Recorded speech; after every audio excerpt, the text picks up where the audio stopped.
Good morning to all. Welcome to Eduline. So നമ്മൾ പഠിക്കാൻ പോകുന്ന നെക്സ്റ്റ് പോർഷൻ ആണ് CPU, central processing unit. So CPU എന്ന് പറയുന്ന ആക്ച്വലി പ്രൊസസ്സർ ആണ്.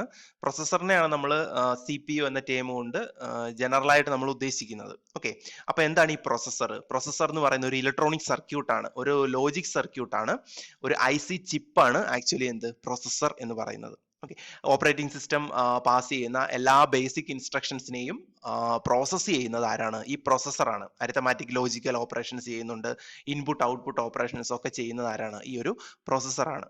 ഓക്കെ, അപ്പൊ പ്രൊസസ്സർ എന്ന് പറയുന്നത് ആക്ച്വലി ഒരു കമ്പ്യൂട്ടറിന്റെ ബ്രെയിൻ ആണ്. നിങ്ങൾക്ക് നോക്കിയ ഈ ഒരു ഫിഗർ നോക്കിയാൽ നിങ്ങൾക്ക് മനസ്സിലാകും.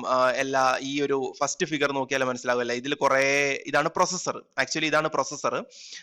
സോ ഇതിൽ കുറെ മുള്ളു പോലത്തെ ഇങ്ങനെ കാണാം നിങ്ങൾക്ക് അല്ലേ. സോ ഈ ഒരു മുള്ളു പോലത്തെ ഈ ഒരു കാലാണ് ആക്ച്വലി നമ്മൾ എന്ത് ചെയ്യുക, ആ ഒരു സ്ലോട്ടിലേക്ക് നമ്മൾ ഇറക്കി വെക്കുക. മദർ ബോർഡിൽ ഇതിന്റെ ഒരു സ്ലോട്ട് ഉണ്ട്.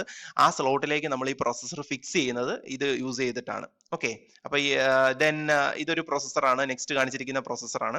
ഇത് തന്നെയാണ് ഈ കാണിച്ചിരിക്കുന്ന പ്രൊസസ്സേഴ്സ് ആണ്. ഇതൊരു ഇന്റലിന്റെ പ്രൊസസ്സർ ആണ്. ഇന്റൽ എന്ന് പറയുന്ന ഒരു പ്രൊസസ്സർ മാനുഫാക്ചറിങ് കമ്പനിയാണ്. സോ അതിന്റെ പ്രൊസസ്സർ ആണിത്. ദെൻ നെക്സ്റ്റ് കാണിച്ചിരിക്കുന്ന എന്താണ്, ഇതാണ് മദർ ബോർഡ്. ഈ മദർ ബോർഡിൽ ഇവിടെയാണ് പ്രൊസസ്സർ വെക്കുന്നത്. കണ്ടോ, പ്രൊസസ്സർ വെക്കാനുള്ള ഒരു സ്ലോട്ട് ഉണ്ട്. ആ സ്ലോട്ടിൽ നമ്മൾ പ്രൊസസ്സർ ഇറക്കി വെക്കുന്നു, എന്നിട്ട് അതിനെ ഫിക്സ് ചെയ്യുന്നു. എന്നിട്ട് ഇതിന്റെ മുകളിൽ ഒരു ഫാൻ കാണും, പ്രൊസസ്സർ ഫാൻ കാണും. ഈ ഫാൻ എപ്പോഴും പ്രൊസസ്സറിനെ കൂൾ ചെയ്തുകൊണ്ടിരിക്കും. ഓക്കെ, പ്രൊസസ്സർ എന്ന് പറയുന്നത് വർക്ക് ചെയ്യുന്ന സമയത്ത് എന്ത് ചെയ്യും, ഹീറ്റ് ആകും. സോ അതിനെ ഈ പ്രൊസസ്സറിനെ കൂൾ ചെയ്യാൻ വേണ്ടിയിട്ട് നമ്മൾ ഇതിന്റെ ടോപ്പിൽ ഒരു ഫാൻ ഉണ്ട്, പ്രൊസസ്സറിന്റെ ഒരു ഫാൻ ഉണ്ട്. ഓക്കെ, അത് നിങ്ങൾ ആ ഒരു സെൻട്രൽ പ്രോസസിംഗ് യൂണിറ്റ് ഉണ്ടല്ലോ, ആ ഒരു വലിയൊരു പെട്ടി, അത് നിങ്ങൾ ഓപ്പൺ ചെയ്ത് നോക്കിയാൽ ഇത് കറക്റ്റ് ആയിട്ട് കാണാൻ പറ്റും. ഓക്കെ, അപ്പൊ CPU എന്ന് പറയുന്നത് എന്താണ്, ഒരു ഇന്റഗ്രേറ്റഡ് സർക്യൂട്ടറി ആണ്. അതായത് IC ചിപ്പാണ്, ഇന്റഗ്രേറ്റഡ് സർക്യൂട്ടറി ചിപ്പ്, IC ചിപ്പാണ് CPU എന്ന് പറയുന്നത്. എല്ലാ ഓപ്പറേഷൻസും കൺട്രോൾ ചെയ്യുന്നത്, സിസ്റ്റത്തിന്റെ ബ്രെയിൻ എന്ന് പറയുന്നത് ഈ ഒരു CPU ആണ്, സെൻട്രൽ പ്രോസസിംഗ് യൂണിറ്റ് ആണ്. Okay, arithmetic operation, logical operations, എല്ലാ ബേസിക് ആയിട്ടുള്ള എല്ലാ ഇൻസ്ട്രക്ഷനെ എക്സിക്യൂട്ട് ചെയ്യുന്നതും എല്ലാം എന്താണ്, ഈ ഒരു പ്രൊസസ്സർ ആണ്. ഓക്കെ, നമ്മൾ പ്രൊസസ്സർ എന്ന് പറയുമ്പോൾ നമ്മൾ CPU അല്ലെ, സെൻട്രൽ പ്രോസസിംഗ് യൂണിറ്റ്, അങ്ങനെയാണ് നമ്മൾ കേട്ടിട്ടുള്ളത് അല്ലെ. പക്ഷേ അത് മാത്രമല്ല പ്രൊസസ്സർ എന്ന് ഉദ്ദേശിക്കുന്നത്. പ്രൊസസ്സർ എന്ന് പറഞ്ഞു കഴിഞ്ഞാൽ വേറൊരു കാര്യം നമുക്ക് അതിൽ പറയാൻ പറ്റും. അതായത് GPU എന്ന് നിങ്ങൾ കേട്ടിട്ടുണ്ടായിരിക്കും. GPU എന്ന് പറഞ്ഞു കഴിഞ്ഞാൽ ഗ്രാഫിക്സ് പ്രോസസിംഗ് യൂണിറ്റ് ആണ് GPU. നമ്മൾ CPU എന്ന് പറയുന്നത് സെൻട്രൽ പ്രോസസിംഗ് യൂണിറ്റ് എന്ന് പറയും, അതായത് പ്രൊസസ്സർ. ഓക്കെ, പ്രൊസസ്സർ എന്ന വേർഡ് കൊണ്ട് നമ്മൾ ആക്ച്വലി ഈ സെൻട്രൽ പ്രോസസിംഗ് യൂണിറ്റിനാണ് ഉദ്ദേശിക്കുന്നത്. പക്ഷേ ഇതുപോലെ തന്നെ പ്രോസസിംഗ് യൂണിറ്റ് വേറെ ഉണ്ട്, അതായത് GPU എന്ന് പറയും. GPU എന്ന് പറഞ്ഞു കഴിഞ്ഞാൽ എന്താണ്, ഗ്രാഫിക്സ് പ്രോസസിംഗ് യൂണിറ്റ്. അതായത് ഗ്രാഫിക്കൽ ഓപ്പറേഷൻസ് എല്ലാം പെർഫോം ചെയ്യുന്ന ആരാണ്? ഗ്രാഫിക്കൽ റിലേറ്റഡ് ആയിട്ടുള്ള എല്ലാ ഓപ്പറേഷൻസും, video, audio, then images, okay, അപ്പൊ ഇങ്ങനെ വരുന്ന ഒക്കെ ഗ്രാഫിക്കൽ ഓപ്പറേഷൻസ് ഒക്കെ പെർഫോം ചെയ്യുന്ന ആരാണ്? ഈ GPU ആണ്, ഗ്രാഫിക്സ് പ്രോസസിംഗ് യൂണിറ്റ് ആണ്. ഓക്കെ, അപ്പൊ അത് സെപ്പറേറ്റ് ആണ് ഈ ഒരു ഗ്രാഫിക്സ് പ്രോസസിംഗ് യൂണിറ്റ് GPU എന്ന് പറയുന്നത്. ഓക്കെ, അപ്പം ഇപ്പോ ഏറ്റവും കൂടുതൽ പവർഫുൾ ആയിട്ടുള്ള എൻവിഡിയയുടെ GPUs ഉണ്ട്. അതൊക്കെ നല്ല പവർഫുൾ ആയിട്ടുള്ള GPU ആണ്. ഓക്കെ, ഒരുപാട് ഗ്രാഫിക്കൽ ആയിട്ടുള്ള ഓപ്പറേഷൻസ് ചെയ്യാൻ വേണ്ടിയിട്ട്, അല്ലെങ്കിൽ നമ്മൾ ഗെയിം ഒക്കെ കളിക്കില്ലേ, അതായത് ഗെയിമിംഗ് ലാപ്ടോപ്പുകളൊക്കെ ഉണ്ടല്ലോ, അപ്പം അങ്ങനത്തെ ലാപ്ടോപ്പുകളൊക്കെ ഉള്ള GPU ആണ് ഈ പറയുന്ന എൻവിഡിയയുടെ GPU എന്ന് പറയുന്നത്. എൻവിഡിയ GeForce GTX എന്ന് പറയുന്ന ആ ഒരു സീരീസ് GPUs ഒക്കെ ഭയങ്കര പവർഫുൾ ആയിട്ടുള്ള ഗ്രാഫിക്സിനെ സപ്പോർട്ട് ചെയ്യുന്ന ഈ പറയുന്ന പ്രോസസ്സേഴ്സ് ആണ്. ഓക്കെ, അപ്പൊ അതൊക്കെ നമ്മൾ ഗെയിം കളിക്കാൻ വേണ്ടിയിട്ടൊക്കെയാണ് യൂസ് ചെയ്യുക.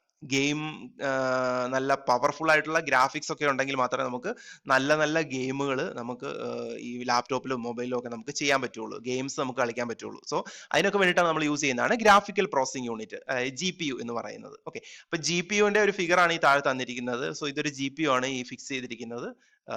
ഓക്കെ, ദെൻ നമുക്കറിയാം, നമ്മുടെ കമ്പ്യൂട്ടർ എടുത്ത് നോക്കിയാൽ അവിടെ പ്രൊസസ്സർ ഉണ്ട്, സ്മാർട്ട് ഫോൺ എടുത്ത് നോക്കിയാൽ അവിടെ പ്രൊസസ്സേഴ്സ് ഉണ്ട് അല്ലെ. നമ്മുടെ മൊബൈലില്, ടാബ്ലറ്റില്, എല്ലായിടത്തും PCസില് ഒക്കെ പ്രൊസസ്സേഴ്സ് ഉണ്ട്. സോ പ്രൊസസ്സർ ആണ് എല്ലാ കാര്യത്തെയും ചെയ്യുന്നത്, എക്സിക്യൂട്ട് ചെയ്യുന്നത്. എല്ലാ സംഭവങ്ങളും എക്സിക്യൂട്ട് ചെയ്യുന്നത്, എല്ലാ കാര്യങ്ങളെ കൺട്രോൾ ചെയ്യുന്നത് പ്രൊസസ്സർ ആണ്. എല്ലാ ലോജിക്കൽ ഓപ്പറേഷൻസും, എല്ലാ ബേസിക് ആയിട്ടുള്ള ഇൻസ്ട്രക്ഷൻസിനെ ഒക്കെ എക്സിക്യൂട്ട് ചെയ്യുന്നത് പ്രൊസസ്സർ ആണ്. ഓക്കെ, കമ്പ്യൂട്ടറിന്റെ ബ്രെയിൻ ആണ് ആക്ച്വലി പ്രൊസസ്സർ എന്ന് പറയുന്നത്. അപ്പൊ പ്രൊസസ്സറിന്റെ കേസ് പറഞ്ഞു കഴിഞ്ഞാൽ, ഞാൻ ഈ നേരത്തെ പറഞ്ഞ പോലെ ഇന്റൽ എന്ന് പറയുന്നത് എന്താണ്, നമ്മൾ ഇന്റൽ എന്ന് പറയുന്ന ഒരു പ്രൊസസർ മാനുഫാക്ചറിങ് കമ്പനിയാണ്. അവരുടെ പ്രോസസ്സേഴ്സ് എന്ന് പറഞ്ഞാൽ വളരെ നല്ല പ്രോസസ്സേഴ്സ് ആണ്. ഓക്കെ, AMD അതുപോലെ തന്നെയുള്ള പ്രോസസ്സറാണ് AMD എന്ന് പറയുന്നത്, അഡ്വാൻസ്ഡ് മൈക്രോ ഡിവൈസ് എന്ന് പറയും. AMD പ്രോസസ്സേഴ്സ് നല്ല പ്രോസസ്സേഴ്സ് ആണ്. സോ ഇന്റൽ, AMD ഇതൊക്കെ ഇപ്പൊ അവൈലബിൾ ആയിട്ടുള്ള മാർക്കറ്റിൽ അവൈലബിൾ ആയിട്ടുള്ള പ്രോസസ്സറുകളാണ് ഇതൊക്കെ. ഓക്കെ, ദെൻ എല്ലാ ഓപ്പറേഷൻസും ചെയ്യുന്നു, ഡിസിഷൻസിനെ എടുക്കുന്നതൊക്കെ എന്താണ് ഈ പ്രോസസ്സറാണ്. ദെൻ എന്താണ് എല്ലാ യൂണിറ്റുകളെയും കൺട്രോൾ ചെയ്യുന്നതൊക്കെ പ്രോസസ്സറാണ്. ദെൻ നമ്മൾ നോക്കി കഴിഞ്ഞാൽ പ്രോസസ്സറിന്റെ കേസിൽ എന്താണ് ഈ പറയുന്ന ഫെച്ച്, ഡീകോഡ്, എക്സിക്യൂട്ട്, സ്റ്റോർ ഇതൊക്കെ എന്താണ് പ്രോസസ്സർ ചെയ്യുന്ന കാര്യങ്ങളാണ് അല്ലെ. നമ്മളിപ്പം ഒരു ഇൻസ്ട്രക്ഷൻ എടുത്തു കഴിഞ്ഞ് കഴിഞ്ഞാൽ ഇൻസ്ട്രക്ഷൻ സൈക്കിൾ നമ്മൾ പറഞ്ഞു അല്ലെ. ഇപ്പൊ ഇൻസ്ട്രക്ഷൻ സൈക്കിൾ എന്ന് പറഞ്ഞു കഴിഞ്ഞാൽ അവിടെ വരുന്ന കാര്യങ്ങളാണ് ഫെച്ച് ചെയ്യുക. ഒരു ഇൻസ്ട്രക്ഷൻ ആണെങ്കിൽ ആദ്യമേ ഇൻസ്ട്രക്ഷനെ ഫെച്ച് ചെയ്യും. CPU എന്തൊക്കെയാ ചെയ്യുക ആക്ച്വലി? CPU അതായത് പ്രോസസ്സർ എന്ന് പറയുന്ന ഒരു ഇൻസ്ട്രക്ഷനെ ആദ്യം എന്ത് ചെയ്യും? ഫെച്ച് ചെയ്യും. ഓക്കെ, അതായത് get the instruction from memory into the processor. അപ്പം ഇൻസ്ട്രക്ഷനെ മെമ്മറിയിൽ നിന്ന് ഇൻസ്ട്രക്ഷനെ എടുക്കുന്നതിനാണ് പറയുന്നത് ഫെച്ച് ചെയ്യുക എന്ന് പറയുന്നത്. ഓക്കെ, അപ്പോൾ ഒരു ഇൻസ്ട്രക്ഷനെ മെമ്മറിയിൽ നിന്ന് എടുക്കുന്നു, എന്നിട്ട് അതിനെ ഡീകോഡ് ചെയ്യുന്നു. ഡീകോഡ് ചെയ്യുക എന്ന് പറഞ്ഞു കഴിഞ്ഞാൽ എന്താണ്? അത് എന്താണ് ചെയ്യേണ്ടതെന്നുള്ളതിനെ ഐഡന്റിഫൈ ചെയ്യുകയാണ് ചെയ്യുന്നത്. അതാണ് ഡീകോഡ് ചെയ്യുക. ആ ഇൻസ്ട്രക്ഷൻ എന്ത് ചെയ്യാനുള്ള ഇൻസ്ട്രക്ഷൻ ആണ് എന്ന് ഐഡന്റിഫൈ ചെയ്യുന്നതിനെയാണ് ഡീകോഡ് ചെയ്യുക എന്ന് പറയുന്നത്. ഓക്കെ, അപ്പം ഫോർ എക്സാമ്പിൾ ഇപ്പൊ ഞാൻ ഇപ്പൊ ഒരു പ്രോസസ്സർ എടുത്ത ഇൻസ്ട്രക്ഷൻ എന്ന് പറയുന്നത് ആഡ് ചെയ്യാനുള്ള ഒരു ഇൻസ്ട്രക്ഷൻ ആണെന്ന് വിചാരിക്കുക. ഓക്കെ, അങ്ങനെയാണെങ്കിൽ എന്ത് ചെയ്യും? അതിനെ ഡീകോഡ് ചെയ്യുമ്പോൾ പ്രോസസ്സറിന് മനസ്സിലാകും ഇത് ആഡ് ചെയ്യാനുള്ള ഇൻസ്ട്രക്ഷൻ ആണ് അല്ലെ. അപ്പൊ ആഡ് ചെയ്യാനുള്ള ഇൻസ്ട്രക്ഷൻ ആണെങ്കിൽ എന്ത് വേണം? അതിന് ഓപ്പറാൻസ് വേണം, അതായത് ഡേറ്റ വേണം അല്ലെ. അപ്പൊ ഡീകോഡ് ചെയ്തതിന് ശേഷം എന്ത് ചെയ്യുക? അതിന്റെ ഡേറ്റാസിനെ എന്ത് ചെയ്യുന്നു? രജിസ്റ്റേഴ്സിൽ നിന്ന് എടുക്കുകയാണ് ചെയ്യുന്നത്. അപ്പം എക്സിക്യൂഷൻ എന്ന് പറയുന്ന ഇതാണ്. രജിസ്റ്റേഴ്സിൽ നിന്ന് ഡേറ്റ എടുത്തിട്ട് എന്ത് ചെയ്യും? അതിനെ ആഡ് ചെയ്യും, ആക്ച്വലി ആഡ് ചെയ്യും. അതാണ് എക്സിക്യൂട്ട് ചെയ്യുക എന്ന് പറയുന്നത്. ഓക്കെ, അപ്പം രജിസ്റ്ററിനുള്ളിൽ നിന്ന് ഓപ്പറാൻസിനെ എടുത്തിട്ട് എന്ത് ചെയ്യും? ആഡ് ചെയ്യും. ആഡ് ചെയ്തിട്ട് ആ ഒരു പ്രോസസ്സിനെ പറയുന്ന പേരാണ് എക്സിക്യൂട്ട് ചെയ്യുക എന്ന് പറയുന്നത്. എക്സിക്യൂട്ട് ചെയ്യുക എന്ന് ഉദ്ദേശിക്കുന്നത് എന്താ? ആക്ച്വൽ ഓപ്പറേഷൻ ചെയ്യുന്നതിനെയാണ് എക്സിക്യൂട്ട് ചെയ്യുക എന്ന് പറയുന്നത്. ഓക്കെ, അപ്പൊ ആക്ച്വലി ആഡ് ചെയ്ത് കഴിഞ്ഞാൽ അത് എക്സിക്യൂട്ട് ചെയ്തു നമുക്ക് പറയാൻ പറ്റും. ഓക്കെ, ദെൻ എക്സിക്യൂട്ട് ചെയ്ത് കഴിഞ്ഞാൽ എന്താണ്? അതിനൊരു റിസൾട്ട് കാണും അല്ലെ. ആ റിസൾട്ടിനെ എന്ത് ചെയ്യണം? സ്റ്റോർ ചെയ്യണം അല്ലെ. സ്റ്റോർ, അതായത് റിസൾട്ടിനെ store the result back into another register, അല്ലെങ്കിൽ ഏതെങ്കിലും ഒരു മെമ്മറിയിൽ അല്ലെങ്കിൽ രജിസ്റ്ററിലേക്ക് തന്നെ എന്ത് ചെയ്യും? അതിനെ സ്റ്റോർ ചെയ്യുകയാണ് ചെയ്യുന്നത്. സോ ഇങ്ങനെയാണ് അത് എന്ത് ചെയ്യുക. ഇതാണ് ഒരു ഇൻസ്ട്രക്ഷൻ സൈക്കിൾ എന്ന് പറയുന്നത്. ഇതിൽ ഓരോന്നും മെഷീൻ സൈക്കിൾസ് ആണ്. ഫെച്ച്, ഡീകോഡ്, എക്സിക്യൂട്ട്, സ്റ്റോർ ഇതൊക്കെ മെഷീൻ സൈക്കിൾസ് ആണ്. ഓക്കെ, അപ്പോൾ ഈ പറയുന്ന കാര്യങ്ങളൊക്കെ എന്താണ്? ഒരു പ്രോസസ്സർ ചെയ്യുന്നതാണ്. ഒരു ഇൻസ്ട്രക്ഷനെ കിട്ടിക്കഴിഞ്ഞാൽ പ്രോസസ്സർ എന്തൊക്കെയാണ് ചെയ്യുന്നത്, എങ്ങനെയാണ് ഒരു ഇൻസ്ട്രക്ഷനെ പ്രോസസ്സർ ഹാൻഡിൽ ചെയ്യുന്നത്. ഓക്കെ, അപ്പം ഒരു ഇൻസ്ട്രക്ഷനെ കണ്ടു കഴിഞ്ഞ് കഴിഞ്ഞാൽ പ്രോസസ്സർ എന്താ ചെയ്യുക? ഇൻസ്ട്രക്ഷനെ ഫെച്ച് ചെയ്യുന്നു. ഫെച്ച് ചെയ്തതിന് ശേഷം അതിനെ ഡീകോഡ് ചെയ്യുന്നു. പിന്നെ ഓപ്പറാൻഡിനെ എന്ത് ചെയ്യുന്നു? എടുക്കുന്നു അല്ലെ. രജിസ്റ്ററിൽ നിന്ന് ഓപ്പറാൻഡിനെ എടുത്തിട്ട് ആഡ് ചെയ്യുന്നു, അല്ലെങ്കിൽ ആ ഒരു ഓപ്പറേഷൻ പെർഫോം ചെയ്യുന്നു. അതിനെയാണ് എക്സിക്യൂട്ട് ചെയ്യുക എന്ന് പറയുന്നത്. ഓക്കെ, അപ്പം ചില ടെക്സ്റ്റുകളിലൊക്കെ നമുക്ക് ഇങ്ങനെ പറയാം, ഫെച്ച്, ഡീകോഡ്, ഓപ്പറാൻഡ് ഫെച്ച് എന്നൊരു സ്റ്റെപ്പ് കാണും. Operand fetch. ഓക്കെ, അതും എന്താണ്? അതായത് ഈ ഓപ്പറാൻഡിനെ എടുക്കുന്നതിനെ പറയുന്നതാണ് ഓപ്പറാൻഡ് ഫെച്ച് എന്ന് പറയുന്നത്. ഓക്കെ, അതായത് ഈ take the value from registers എന്ന് എഴുതിയിട്ടില്ലേ, ഇതിനെ പറയുന്ന പേരാണ് ഓപ്പറാൻഡ് ഫെച്ച്. ഓക്കെ, അപ്പം ഞാനിവിടെ എക്സിക്യൂട്ട് എന്ന് മാത്രമേ കൊടുത്തിട്ടുള്ളൂ. ഓപ്പറാൻഡ് ഫെച്ചിന് ശേഷമാണ് എക്സിക്യൂട്ട് ചെയ്യുക. ഓക്കെ, അപ്പൊ അങ്ങനെയും ചില ടെക്സ്റ്റുകളിൽ കാണാം. ഓക്കെ, അപ്പൊ ഫെച്ച് ചെയ്യുന്നു, ഡീകോഡ് ചെയ്യുന്നു, ഓപ്പറാൻഡ് ഫെച്ച് ചെയ്യുന്നു, എക്സിക്യൂട്ട് ചെയ്യുന്നു, സ്റ്റോർ ചെയ്യുന്നു, റിസൾട്ടിനെ സ്റ്റോർ ചെയ്യുന്നു. ഓക്കെ, ദെൻ നമുക്ക് നോക്കാം ബേസിക് എലമെന്റ്സ്. ഒരു പ്രോസസ്സറിലുള്ള ബേസിക് എലമെന്റ്സുകൾ ഏതൊക്കെയാണ്? അരിത്തമാറ്റിക് ലോജിക്കൽ യൂണിറ്റ്, ALU അല്ലെ. അരിത്തമാറ്റിക് ഓപ്പറേഷൻസും ലോജിക്കൽ ഓപ്പറേഷൻസും ഒക്കെ പെർഫോം ചെയ്യുന്നത് ഈ ALU ആണ്, അരിത്തമാറ്റിക് ലോജിക്കൽ യൂണിറ്റ് ആണ്. ദെൻ വരുന്നതാണ് എന്ത്? ഒരു ഫ്ലോട്ടിംഗ് പോയിന്റ് യൂണിറ്റ് കാണും. പ്രോസസ്സറിന്റെ ഉള്ളിലുള്ള എലമെന്റുകളാണ് ഈ പറയുന്നത്, ബേസിക് എലമെന്റുകൾ. ഫ്ലോട്ടിംഗ് പോയിന്റ് യൂണിറ്റ് കാണും അല്ലെ. അതായത് ഫ്ലോട്ടിംഗ് പോയിന്റ് ഓപ്പറേഷൻസിനെ മാത്രം പെർഫോം ചെയ്യാൻ വേണ്ടിയിട്ടുള്ള യൂണിറ്റ് ആണ് ഫ്ലോട്ടിംഗ് പോയിന്റ്. അതായത് നല്ല സ്പീഡിൽ ഫ്ലോട്ടിംഗ് പോയിന്റ് ഓപ്പറേഷൻസിനെ മാനിപ്പുലേറ്റ് ചെയ്യാൻ വേണ്ടിയിട്ട് യൂസ് ചെയ്യുന്നതാണ് ഈ ഫ്ലോട്ടിംഗ് പോയിന്റ് യൂണിറ്റ് എന്ന് പറയുന്നത്. ഓക്കെ, പിന്നെ ഇതിനെ നമുക്ക് മാത്ത് കോ പ്രോസസർ എന്ന് പറയാം, അല്ലെ ന്യൂമറിക് കോ പ്രോസസർ എന്നൊക്കെ പറയാൻ പറ്റും. പിന്നെ രജിസ്റ്റേഴ്സ് ഉണ്ട്. ഞാൻ നേരത്തെ പറഞ്ഞില്ലേ, രജിസ്റ്റേഴ്സ് എന്ന് പറഞ്ഞു കഴിഞ്ഞാൽ ചെറിയ ചെറിയ മെമ്മറീസ് ആണ്. ചെറിയ ചെറിയ ഇൻസ്ട്രക്ഷൻസിനെ സ്റ്റോർ ചെയ്ത് വെക്കാൻ വേണ്ടിയിട്ട് യൂസ് ചെയ്യുന്ന മെമ്മറിയാണ് രജിസ്റ്റർ എന്ന് പറയുന്നത്. ഓക്കെ, ആ രജിസ്റ്റർ ഇത് എന്ത് ചെയ്യുന്നു? ഓപ്പറാൻഡിനെ സപ്ലൈ ചെയ്യുന്നു അല്ലെ. Supply operand to the ALU, arithmetic logical യൂണിറ്റിലേക്ക് ഓപ്പറാൻഡ്സിനെ സപ്ലൈ ചെയ്യാൻ, ഡേറ്റയെ സപ്ലൈ ചെയ്യാൻ വേണ്ടിയിട്ട് യൂസ് ചെയ്യുന്നതാണ് ഈ രജിസ്റ്റേഴ്സ് എന്ന് പറയുന്നത്. ഓക്കെ, ഡേറ്റാസിനെ, ചെറിയ ചെറിയ ഡേറ്റാസിനെ സ്റ്റോർ ചെയ്ത് വെക്കുന്നതാണ് ഏരിയയാണ് രജിസ്റ്റർ എന്ന് പറയുന്നത്. പിന്നെ ഇന്റർമീഡിയറ്റ് ആയിട്ടുള്ള റിസൾട്ടുകളെയൊക്കെ സ്റ്റോർ ചെയ്ത് വെക്കാൻ വേണ്ടിയിട്ട് നമ്മൾ രജിസ്റ്റേഴ്സ് യൂസ് ചെയ്യും. അപ്പൊ രജിസ്റ്റർ എന്ന് പറയുന്നത് ഒരു ചെറിയ മെമ്മറിയാണ് കമ്പ്യൂട്ടറിനുള്ളിൽ, അതായത് പ്രോസസ്സറിനുള്ളിലെ മെമ്മറിയാണ് രജിസ്റ്റർ എന്ന് പറയുന്നത്. ഓക്കെ, ചെറിയ സ്റ്റോറേജ് യൂണിറ്റ് ആണ്, ചെറിയ ചെറിയ സ്റ്റോറേജ് യൂണിറ്റുകളാണ് രജിസ്റ്റർ എന്ന് പറയുന്നത്. ഓക്കെ, 1 ബിറ്റ് മെമ്മറി ഒക്കെ ഇതിനകത്ത് 1 ബിറ്റ് എലമെന്റുകൾ അല്ലെങ്കിൽ 1 ബിറ്റ് ഡേറ്റാസ് ഒക്കെ മാത്രമേ നമുക്ക് ഇതിനകത്ത് സ്റ്റോർ ചെയ്ത് വെക്കാൻ പറ്റുള്ളൂ. Okay, L1 and L2 cache memory. പിന്നെ ഉള്ളതാണ് ക്യാഷ് മെമ്മറി എന്ന് പറയുന്നത്. ക്യാഷ് മെമ്മറി എന്ന് പറയുന്ന ഒരു ഹൈ സ്പീഡ് മെമ്മറിയാണ്.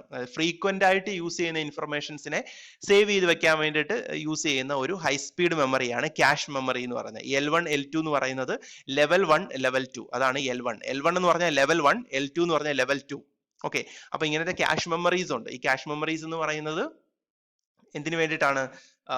അത് ഫ്രീക്വന്റ് ആയിട്ട് യൂസ് ചെയ്യുന്ന ഇൻഫർമേഷൻസ് കാണുമല്ലോ, എപ്പോഴും യൂസ് ചെയ്യുന്ന ഇൻഫർമേഷൻസിനെ എന്ത് ചെയ്യുക, അതിനെ സെപ്പറേറ്റ് ആയിട്ട് സേവ് ചെയ്ത് വെക്കാൻ വേണ്ടി യൂസ് ചെയ്യുന്നതാണ് ഈ പറയുന്ന ക്യാഷ് മെമ്മറി. ഹൈ സ്പീഡ് മെമ്മറിയാണ് ക്യാഷ് മെമ്മറി എന്ന് പറയുന്നത്. ഭയങ്കര സ്പീഡ് കൂടുതലാണ് മെമ്മറിക്ക്. ഓക്കെ, ദെൻ നിങ്ങൾ കേട്ടിട്ടുണ്ടായിരിക്കും നമ്മൾ മൾട്ടി കോർ അല്ലെ, മൾട്ടി കോർ പ്രൊസസർ എന്ന് കേട്ടിട്ടില്ലേ? ഇപ്പൊ പ്രൊസസർ ഇപ്പൊ മേടിക്കാൻ ചെല്ലുമ്പോൾ അല്ലെങ്കിൽ നമ്മൾ നിങ്ങളിപ്പോ ഒരു മൊബൈൽ ഫോൺ വാങ്ങിക്കുവാണെങ്കിൽ അതിന്റെ സ്പെസിഫിക്കേഷൻ നോക്കിയാൽ അതിനകത്ത് കാണാൻ പറ്റും അതിന്റെ പ്രൊസസർ ഏതാണ്.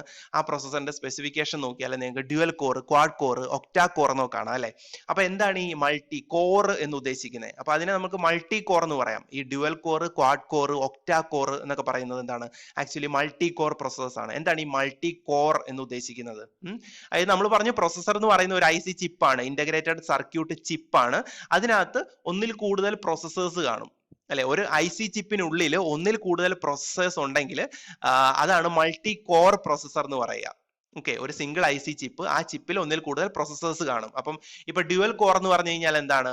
രണ്ട് കാര്യങ്ങൾ അറ്റ് എ ടൈമിൽ അതിന് ചെയ്യാൻ പറ്റും. അതായത് രണ്ട് പ്രൊസസർ കാണും, ആ IC ചിപ്പിനകത്ത് രണ്ട് പ്രൊസസർ കാണും, അതിന് രണ്ട് കാര്യങ്ങൾ അറ്റ് എ ടൈമിൽ ചെയ്യാൻ പറ്റും. ഓക്കെ, അതാണ് ഡ്യുവൽ കോർ എന്ന് പറയുന്നത്. ക്വാഡ് കോർ ആണെങ്കിൽ 4 പ്രൊസസർ കാണും, 4 പ്രൊസസേഴ്സ് കാണും ഒരു സിംഗിൾ IC ചിപ്പിനകത്ത്. ഓക്കെ, അപ്പൊ അതിന് 4 കാര്യങ്ങൾ അറ്റ് എ ടൈമിൽ ചെയ്യാൻ പറ്റും. അതാണ് ക്വാഡ് കോർ എന്ന് പറയുന്നത്. ഓക്കെ, അപ്പം ഇതെന്തിനാണ്? മൾട്ടിപ്പിൾ ടാസ്കുകളെ ഈസി ആയിട്ട് എഫിഷ്യന്റ് ആയിട്ട് പെർഫോം ചെയ്യാൻ വേണ്ടിയിട്ട് അല്ലെങ്കിൽ പ്രോസസ് ചെയ്യാൻ വേണ്ടിയിട്ട് ആണ് നമ്മൾ ശരിക്കും ഈ മൾട്ടി കോർ പ്രൊസസേഴ്സ് യൂസ് ചെയ്യുന്നത്. ഇപ്പോഴത്തെ എല്ലാ പ്രൊസസറുകളും എന്താണ്? മൾട്ടി കോർ ആണ്. Quad core, dual core, quad core, octa core എന്നൊക്കെ പറയുന്നുണ്ട്. 12 കോർ വരെ, അപ് ടു 12 കോർ വരെ നമുക്കിത് സപ്പോർട്ട് ചെയ്യും വരാവുന്ന പ്രൊസസേഴ്സ് ഉണ്ട്. 12 കോഴ്സ് വരെയുള്ള പ്രൊസസറുകളുണ്ട്. ഓക്കെ, അപ്പോ ഇപ്പോൾ ഉള്ള എല്ലാ പ്രൊസസറും ഈ പറയുന്ന പ്രൊസസേഴ്സ് ആണ്. ഈ പറയുന്ന ക്വാഡ് കോർ അല്ലെങ്കിൽ എന്താണ് ഒക്ടാ കോർ ഒക്കെയാണ് ഇപ്പൊ ഇറങ്ങുന്ന എല്ലാ പ്രൊസസേഴ്സും. ഓക്കെ, അപ്പം അറ്റ് എ ടൈമിൽ ഇത്രയും കാര്യങ്ങൾ, 4 കാര്യങ്ങൾ, 8 കാര്യങ്ങളൊക്കെ ഒരേ സമയം തന്നെ എന്ത് ചെയ്യാൻ പറ്റും? ചെയ്യാൻ പറ്റും, പ്രൊസസറിന് ചെയ്യാൻ പറ്റും. ഓക്കെ, ഇത് മദർ ബോർഡ് ആണ്. നിങ്ങൾക്ക് കാണാം, ഇത് നിങ്ങൾ ആ CPU സെൻട്രൽ പ്രോസസിംഗ് യൂണിറ്റ്, ആ വലിയൊരു പെട്ടിയില്ലേ, അത് നിങ്ങൾ തുറന്നു നോക്കിയാൽ നിങ്ങൾക്ക് കാണാൻ പറ്റും ഇതുപോലെ മദർ ബോർഡ്. ഈ മദർ ബോർഡിലാണ് എല്ലാ കാര്യങ്ങളും, ബേസിക് ആയിട്ടുള്ള എല്ലാ കാര്യങ്ങളും ഫിക്സ് ചെയ്ത് വെക്കുന്നത്. കണ്ടോ, ഇവിടെ ഒരു സ്ലോട്ട് ഉണ്ട്. ഇതാണ് ഈ സ്ലോട്ടിലാണ് നമ്മൾ പ്രൊസസർ ഫിക്സ് ചെയ്യുന്നത്. പ്രൊസസർ ഫിക്സ് ചെയ്യാനുള്ള സ്ലോട്ടാണ് ഈ തന്നിരിക്കുന്നത്, ഈ ഒരു ചെറിയ സ്ക്വയർ ബോക്സ് പോലെ. കണ്ടോ, അപ്പോൾ നമ്മൾ ആ പറഞ്ഞ ചെറിയ ചെറിയ മുള്ളു പോലത്തെ കാലുകളുണ്ടല്ലോ, അത് നമ്മൾ ഇതിലേക്ക് ഇറക്കി വെക്കുകയാണ്, തിരിച്ച് കമഴ്ത്തി ഇറക്കി വെക്കുകയാണ് ചെയ്യുന്നത്. ഓക്കെ, അപ്പൊ അങ്ങനെയാണ് പ്രൊസസറിനെ ഇവിടെ നമ്മൾ ഫിക്സ് ചെയ്ത് വെക്കുന്നത്. ദെൻ ഈ പറയുന്നതൊക്കെ എന്താണ്? ഈ ബാക്കിൽ കാണിച്ചിരിക്കുന്നതൊക്കെ കണക്ടേഴ്സ് ആണ്, പെരിഫറൽ ഡിവൈസുകൾ തമ്മിൽ കണക്ട് ചെയ്യുന്നത്. ഈ കാണിച്ചിരിക്കുന്ന 3 ഇവിടെ നമുക്ക് മൈക്കില്ലേ, മൈക്ക് പിന്നെന്താണ് ഇയർഫോൺസ്, അതൊക്കെ നമുക്ക് കണക്ട് ചെയ്യാൻ വേണ്ടിയിട്ടുള്ളതാണ് ഈ പറയുന്ന ഈ 3 ഡിഫറെന്റ് കളറിലെ ഈ ഒരു കണക്ടേഴ്സ് എന്ന് പറയുന്നത്. പിന്നെ ഈ മോൾ കാണിച്ചിരിക്കുന്ന ഈ ടോപ്പിൽ തന്നിരിക്കുന്നത് ഇത് നമ്മൾ ലാൻ കേബിൾ കണക്ട് ചെയ്യുന്നതാണ്, നെറ്റ് കിട്ടാൻ വേണ്ടിയിട്ട് ലാൻ കേബിൾ കണക്ട് ചെയ്യുന്നത്. പിന്നെ ഈ താഴെ കാണിച്ചിരിക്കുന്ന ചെറിയ ചെറിയ ഇതുണ്ടല്ലോ, ഇതൊക്കെ നമ്മൾ USB കണക്ട് ചെയ്യുന്ന, നമുക്ക് പെൻ ഡ്രൈവ്, USB കേബിൾസുകളൊക്കെ കണക്ട് ചെയ്യാൻ പറ്റുന്ന ഏരിയാസ് ആണ് ഇതൊക്കെ. പിന്നെ ഈ തന്നിരിക്കുന്നത് എന്ന് പറഞ്ഞാൽ ഈ ചെറിയ ഇത് എന്ന് പറയുന്നത് എന്താണ്? ഇത് നമ്മൾ VGA കണക്ട് ചെയ്യുന്നതാണ്, VGA കണക്ടർ ആണ്. ഇത് മുകളിൽ തന്നിരിക്കുന്നത് നമുക്ക് പ്രിന്റർ കണക്ട് ചെയ്യാനുള്ള കണക്ടർ ആണ്. ഇത് എന്ന് പറയുന്നത് എന്താ? ഈ തന്നിരിക്കുന്ന 2 കണക്ടേഴ്സ് എന്ന് പറയുന്നത് നമ്മൾ മൗസും കീബോർഡും കണക്ട് ചെയ്യാൻ വേണ്ടിയൊക്കെ യൂസ് ചെയ്യുന്നതാണ്. ഓക്കെ, പിന്നെ ഇവിടെ റാം കണക്ട് ചെയ്യുന്ന ഇവിടെയാണ്.